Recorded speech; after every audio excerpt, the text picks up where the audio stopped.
Bom dia a todos. Queria cumprimentar o senador Eduardo Braga, que fez um trabalho muito importante na relatoria da PEC 45, resultou na emenda constitucional 132, e está fazendo um trabalho muito importante agora na relatoria do projeto de lei complementar 68. Aproveito para cumprimentar os meus colegas de mesa, o doutor Nivaldo das Chagas Mendonças, o doutor Tomás Nogueira e o doutor Marcos Antônio Bento de Souza. Senador, eu vou falar rapidamente como é que está a questão da Zona Franca de Manaus no âmbito da reforma tributária. A emenda constitucional 132, ela estabeleceu que as leis instituidoras do IBS e da CBS, os novos tributos criados no âmbito da reforma tributária, que essas leis estabelecerão os mecanismos necessários para manter, em caráter geral, o diferencial competitivo assegurado à Zona Franca de Manaus e às áreas de livre comércio existentes em 31 de maio de 2023, nos níveis estabelecidos pela legislação relativa aos tributos extintos pela reforma tributária. Ou seja, a emenda constitucional é muito clara, a regulamentação da reforma tributária deve estabelecer mecanismos que mantenham a competitividade da Zona Franca de Manaus. E a emenda constitucional ainda define que isso pode ser realizado através de instrumentos fiscais, econômicos e financeiros de forma isolada ou cumulativa.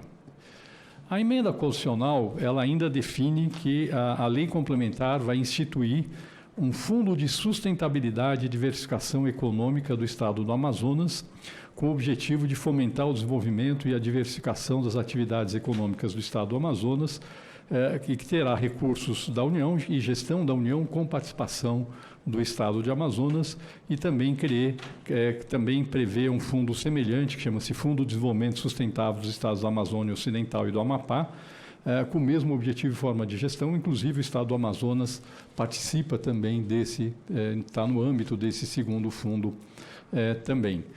O que eu acho importante aqui, do que tem no âmbito da emenda constitucional, senador, é que tem dois dispositivos muito claros. Vai se manter a competitividade do polo industrial de Manaus na forma como ele existe hoje. Isso está estabelecido de forma muito clara na emenda constitucional. E segundo, através do Fundo de Sustentabilidade e Diversificação Econômica do Estado do Amazonas, abre-se a possibilidade de, em paralelo ao longo da transição, que vai até 2073, que é o prazo previsto para os benefícios da Zona Franca de Manaus, abre-se a possibilidade de desenvolvimento de novas alternativas de desenvolvimento para a região, além daquelas atinentes aos benefícios ao polo industrial de Manaus. Acho que isso é muito claro no âmbito da emenda constitucional, e o papel da lei complementar é regulamentar como isso deve ser implementado.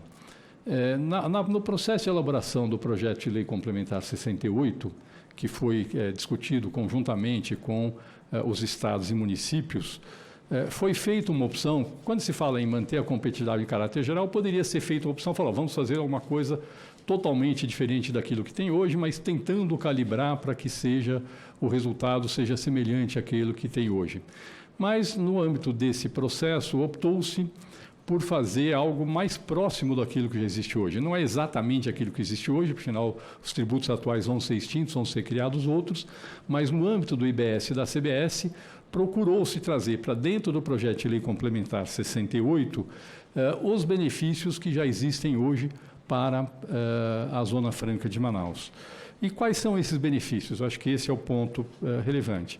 O primeiro desses benefícios é a suspensão da cobrança de IBS-CBS na importação de material para a indústria incentivada do polo da Zona Franca de Manaus.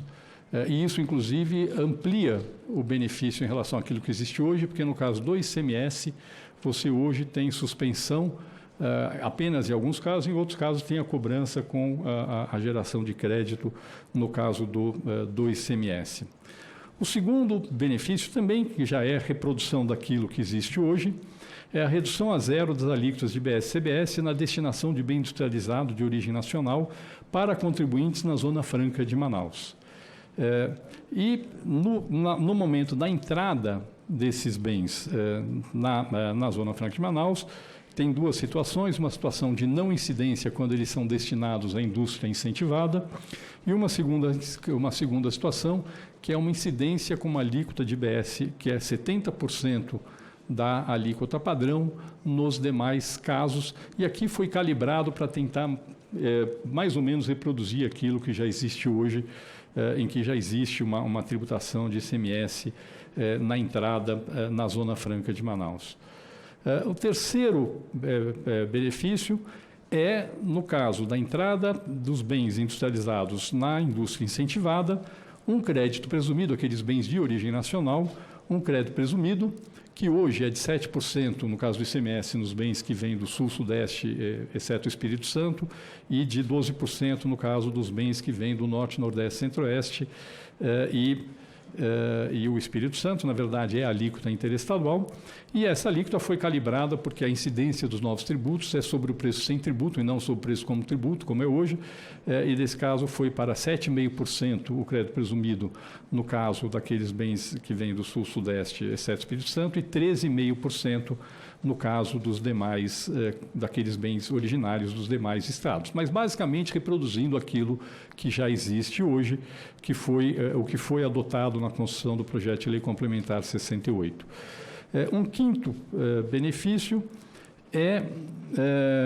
um quarto benefício, na verdade, é a alíquota zero nas operações entre indústrias incentivadas dentro da Zona Franca de Manaus. Ou seja, operações entre indústrias incentivadas vai ter alíquota zero e, no caso da venda de uma indústria incentivada para uma indústria incentivada produtora de bens finais, lá dentro da Zona Franca, vai ter um crédito presumido de 7,5%, para equiparar com a situação do mesmo insumo adquirido em outra localidade do país. Também, basicamente, reproduzindo o que existe hoje. Está tendo um ajuste que está sendo discutido sobre a questão de industrialização por encomenda, que talvez precise melhorar um pouco no texto, mas que já está sendo discutida.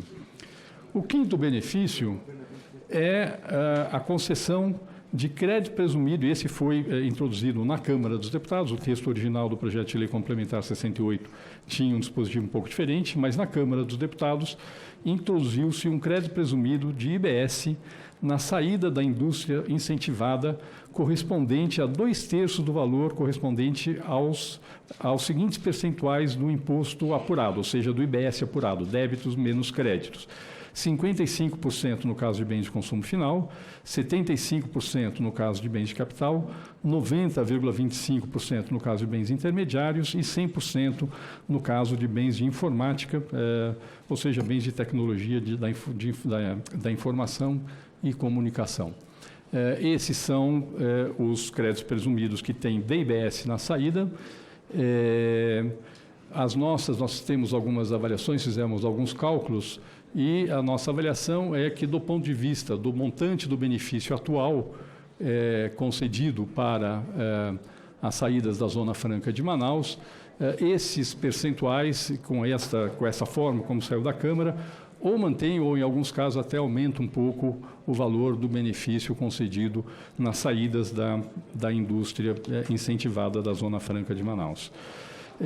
O sexto dispositivo é um crédito presumido de CBS na saída das indústrias incentivadas. Tem uma regra geral de um crédito presumido de 2%, que é o diferencial que já existe hoje no âmbito do PIS e COFINS, a diferença entre o débito e o crédito.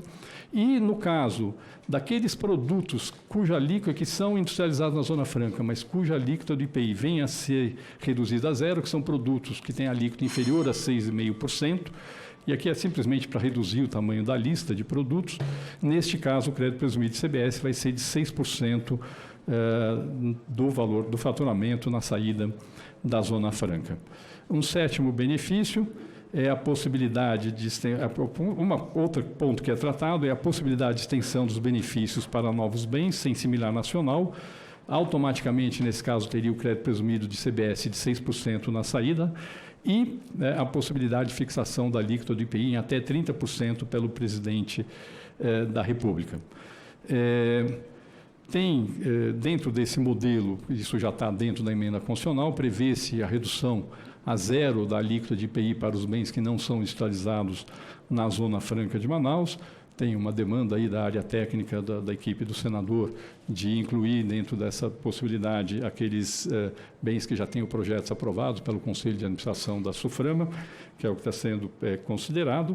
Isso já estava previsto na emenda constitucional, ou seja, mantém-se o IPI para os produtos industrializados na Zona Franca, exceto aqueles com alíquota inferior a 6,5%, e os demais produtos têm uma redução a zero da alíquota do IPI.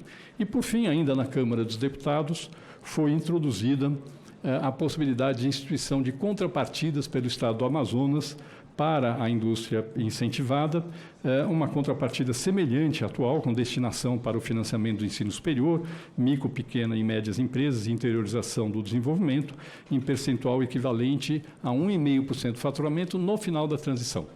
Na verdade, esse percentual seria 10% disso em 2033, ou seja, 0,15%, e seria crescente até 2073. O texto está falando em 2077, mas, obviamente, como a Zona Franca só está prevista até 2073, seria crescente 1,45 avos ao ano, chegando muito perto de 1,5% em 2073. Isso também foi introduzido, é um dispositivo que já existe.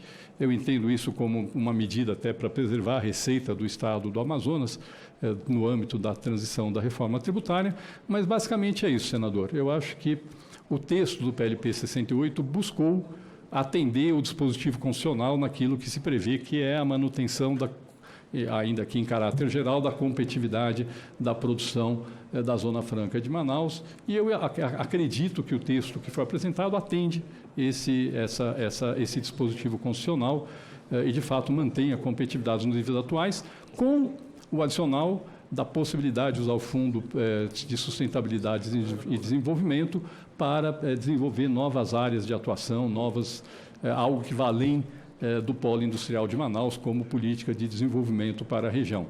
O Fundo de Sustentabilidade e Desenvolvimento ainda não está regulamentado.